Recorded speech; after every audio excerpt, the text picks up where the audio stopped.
Que tipo de seguidor de Cristo você é? Vamos lá. A história que eu vou contar nessa hora, ela está em Marcos capítulo 14, do 1 ao 9 e depois do 50 e 51. Depois você lê com calma.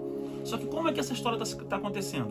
Jesus, ele está em Betânia, na casa de um homem chamado Simão, que a Bíblia fala como leproso. Eu não vou entrar aqui no mérito de que algumas traduções falam que leproso era produtor de jarros, ou leproso era alguém que foi realmente curado de lepra. Eu não vou entrar nessa história.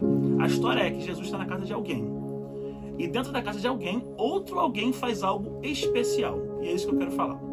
Nesse cenário, existem alguns tipos de pessoas aqui. O primeiro tipo de pessoa é o mestre incrédulo. Será que você é um mestre incrédulo? Será que você é um seguidor de Cristo incrédulo? Mestre incrédulo são todas aquelas pessoas que sabem muito, conhecem muito, entendem muito, até leem isso aqui, até leem bastante, só que a prática de fé e milagre está longe. Quando Jesus dá uma palavra de esperança e fé, não acredita mais. É só o que a linha diz, é só o que alguma coisa fala. Evangelho não é isso. Evangelho é entender que Deus tem o poder para fazer todas as coisas. Um dos atributos imateriais de Deus é conhecido como a onipotência, ou seja, ele pode tudo. E quem pode tudo também tem autonomia de fazê-lo como ele quer. E aí que entra os mestres incrédulos. Eles acham que Deus só pode fazer de uma única maneira. Ele não entende quando Deus faz um absurdo. A fé é isso, é entender que Deus pode, mas pode tudo da maneira que Ele quer. Não seja mestre incrédulo, não seja aquele que vai dizer para Deus como Ele tem que fazer. Segundo ponto, um discípulo murmurador. Nessa história, haviam discípulos que estavam murmurando.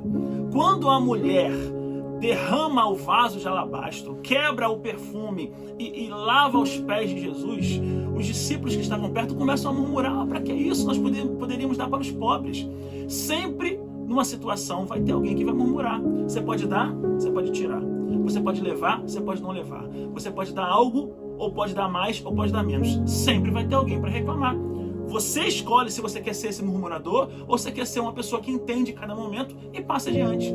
Terceiro tipo de pessoa que tem nessa história: um seguidor distante e distraído. Será que você segue Jesus de forma distante? Lá no final do capítulo 14, versículos 50 e 51, a Bíblia nos mostra que existia um jovem que estava andando nu, mas cobrindo-se com um lenço. E quando ele é percebido, de longe ele olhava Jesus dessa maneira. Olha o que eu estou falando. E quem diz isso é a Bíblia, o livro de Marcos, versículos 50 e 51. Quando ele é percebido, ele corre. Quando ele corre, o lenço cai e ele sai da forma que veio ao mundo, pelado. É o que a Bíblia fala. Só que o que me mostra, o que te mostra, é que dentro das nossas igrejas, nas nossas famílias, no meio que vivemos, existirão pessoas que até estão seguindo Jesus, mas de forma bem distante e de forma bem distraída. Porque a qualquer momento as vergonhas podem aparecer. A qualquer momento que elas acham que estão sendo escondidas, vão à tona. Cuidado, não seja essa pessoa distraída. Não fique longe. Não fique tão longe que você não possa ser transformado. Quarta pessoa, um fariseu que hospeda Jesus. A história começa falando que Jesus estava na casa de Simão, o leproso. Como eu já falei, eu não vou entrar aqui no detalhe de ser leproso ou não, até porque se ele tinha uma casa, se ele estava com outras pessoas, ele não era leproso. Mas é uma característica dele, que o texto dá ele já foi algum dia, ou ele era alguma outra coisa, como eu já falei. Mas o importante é que Jesus estava na casa desse homem. Sendo fariseu e Jesus estando na casa dele, ele não era um seguidor adepto de Cristo. Ele não estava com Jesus. Jesus estava na casa dele, mas ele não era um seguidor contínuo. Ele não era um discípulo contínuo. Ele não era alguém que estava de perto. Ou seja, ele era um fariseu que às vezes hospedava Jesus. Será que você é assim? Será que eu sou assim? Será que eu estou na igreja, eu estou falando sobre Jesus, estou lendo, estou falando esses vídeos, mas será que apenas às vezes Jesus de fato está no meu coração? Será que eu sou uma casa para Cristo, que Ele habita em mim? Ou será que eu sou uma hospedaria que às vezes eu deixo Ele morar aqui? Às vezes um final de semana que eu estou carente, ou um problema está me inquietando e eu deixo Jesus morar aqui dentro. Não seja assim. Não seja alguém que às vezes Cristo mora, mas seja habitação e templo para o Espírito Santo. E quinto e último, o mais importante dessa história toda, Maria, a ofertante adoradora. Isso aqui está no versículo 9. E Maria pegou tudo de melhor que ela tinha. Um vaso de alabastro com unguento precioso e caro. e quebrou os pés de Jesus. A oferta de Maria falou para todos aqueles que estavam lá, e Jesus fala que quem lembrasse dessa história saberia o que ela fez. Isso ecoa até hoje. A oferta de Maria foi tão grande que ela não se importou com o valor que tinha naquele vaso. Porque os discípulos murmuradores, como eu já falei, eles olharam para o que tinha no vaso. Mas Maria falou: o que eu ganhei de Cristo, a transformação que Ele fez em mim, tudo que aconteceu no meu interior é muito mais valioso que qualquer coisa. Por isso que a oferta não tem a ver com valor monetário. A oferta tem a ver com valor aqui, emocional.